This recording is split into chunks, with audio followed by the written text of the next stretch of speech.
Yo everyone, welcome, Sanjuche here. So welcome back to the channel where today we'll be doing more of a recap or a subjective recap of the recent Kara Actuation Arc, with the Vessel arc coming up this coming Sunday, if I'm not mistaken. You can correct me on that if I'm wrong. I thought it'd only be, right to again talk about the Boruto anime in its entirety to a degree, impressions, and mainly talk about why I felt the Kara Actuation Arc did as well as it did, or at least why it was received as well as it did, in my personal opinion. Of course, if you're new here, guys, be sure to hit that subscribe button. We're past 1,000, but we're applying some Kaioken times 20 to hopefully hit 20,000 subscribers by next year this time. So but not like just the support. it's still kind of wild to know I'm like past 1,000 subscribers now, but can't get complacent, right? So I appreciate the support all the CM. But without further ado, let's get into tonight's discussion of the Kara Actuation Arc. So the Kara Actuation Arc, right, similar to the Mujina Bandits arc, when it came on to the anime, of course we got an expansion on the arc that led into the arc we're adapting from the manga. So in the Mujina Bandits, that's that arc, and of course we got the expansion with the the whole castle raid section that was meant to expand on the arc. And of course, before we get into what a lot of fans, including me, dubbed the O arc, which the official title in the anime is the Vessel arc, we got the Kara Actuation Arc. And of course, for all intents and purposes, again, due to the time frame of when the Boruto anime and manga started in relation to each other, these expansions of the arcs basically double as, okay, we're gonna stall for time for the manga to build up, but at least we're still going to we're going to focus on some pockets of time from the manga which are ripe for natural expansion in the anime to give more context to elements in the manga. But honestly, I feel when it comes on to the Kara Actuation Arc, it's probably one of the better arcs. I'm almost tempted to rank it in the top 5, honestly. And it kind of comes down to a number of elements. The arc kind of started off kind of lackluster with the the whole Hashirama cells, the He is Ninja. But when the inner members of Deepa and Victor started getting involved, I think the arc actually got a major upgrade from there, because the arc actually manages to achieve a number of things, right? And it comes back to the main problem I personally have with the Boruto anime. And even though a lot of the arcs, when you kind of look at it in a self-contained fashion, they're good, but in the overarching aspect of it, there seems to be like a limited sense of progression. So it seems like this show isn't going anywhere. But when it comes down to the Kara Actuation Arc, right, we're specifically dealing with Kara and building on elements that are in the manga, right? Manga readers, I'm sure, felt that there was a legitimate sense of progression when it came onto this arc, and building on concepts and just things we never saw in the manga in its truest sense. But I feel like I'm jumping all over the place here. So let's start with point number 1, and that is the progression of the main characters, right? Now look at it like this. For the entirety of the Boruto anime, can you say you feel Boruto and Sarada, Team 7, have been pushed like they've been pushed now? Have they gain that internal motivation to get better and overcome obstacles and trials and tribulations like they did now? I honestly don't think so. They've gotten in some rough patches before, but I don't think it's been as bad as the situation that unfolded with episode 167 and 168 when it came on to Deepa and like completely crushing Team 7, right? I think it's the first I've seen within the Boruto anime where Boruto and Sarada, like, their spirits have been completely crushed. They've had to go back to the drawing board and actually push themselves with training, which the training in terms of the quality of it could have been better. Some persons felt like they kind of got past the training aspect a bit fast, but it's whatever. But the point still remains is that this is one of the first times these characters have had to go back to the drawing board, try their hardest to actually level up and come back for the payoff that was episode 175 in the Boruto anime.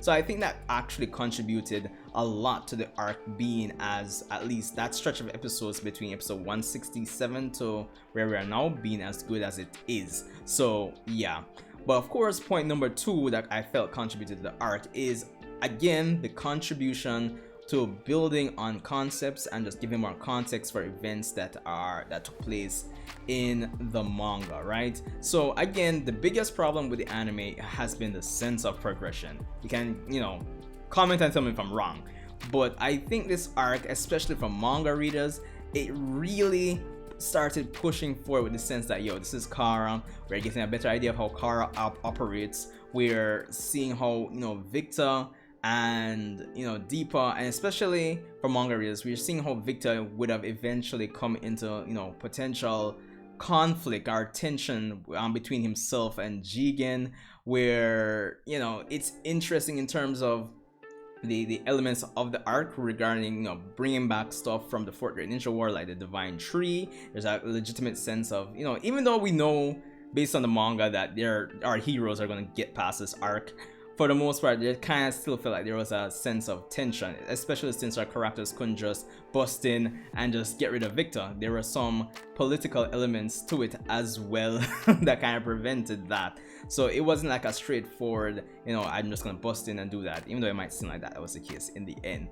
But the characters had to be careful in terms of how they approach the situation, right? So that was the interesting thing. And even based on how the arc has gone, we get even more context on stuff from the manga in the aftermath. So the arc has contributed in some shape or form between the arc itself and the aftermath. It actually informs the decisions that the characters are taking. If you've watched the recent episodes regarding like the village barrier system, of course that's a big point in the manga at one particular chapter. So of course, adding more context adds more towards a sense of progression and achieves the objective of stalling for the manga to build up while legitimately giving us some tidbits of information or episodes in general that we're actually okay, I want manga stuff, but this is actually interesting. This is building on stuff from the manga, so there's definitely that as well.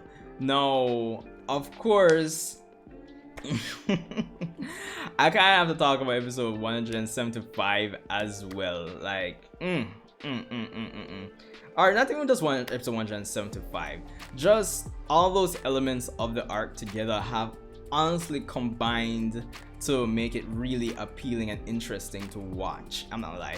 When you see me do a bunch of live reactions to the Boruto anime, this is the first in history I've reacted to Boruto as much as I have. I know I'm mainly a Naruto/Boruto channel, but reacting to the Boruto anime like that, almost week after week, so something is up. Something is up.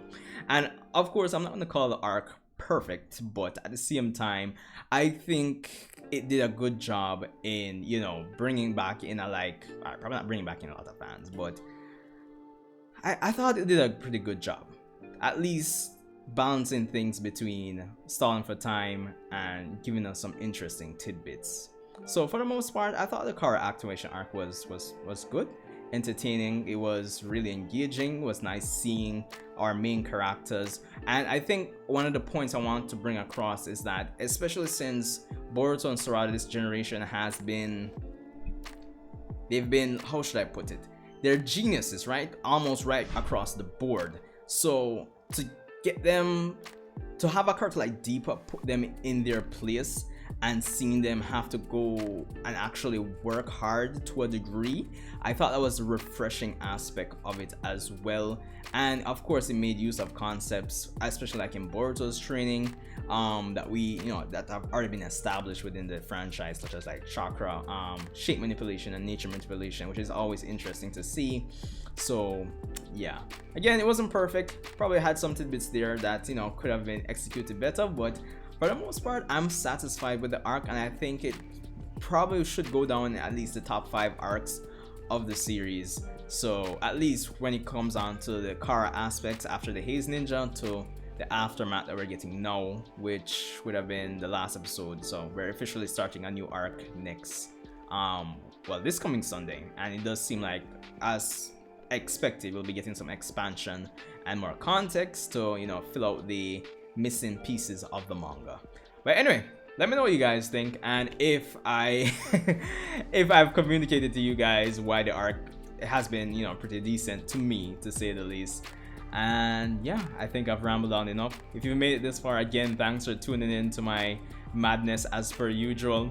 Thanks for tuning in, and you know, share this video, and I'll see you in the next Boruto video.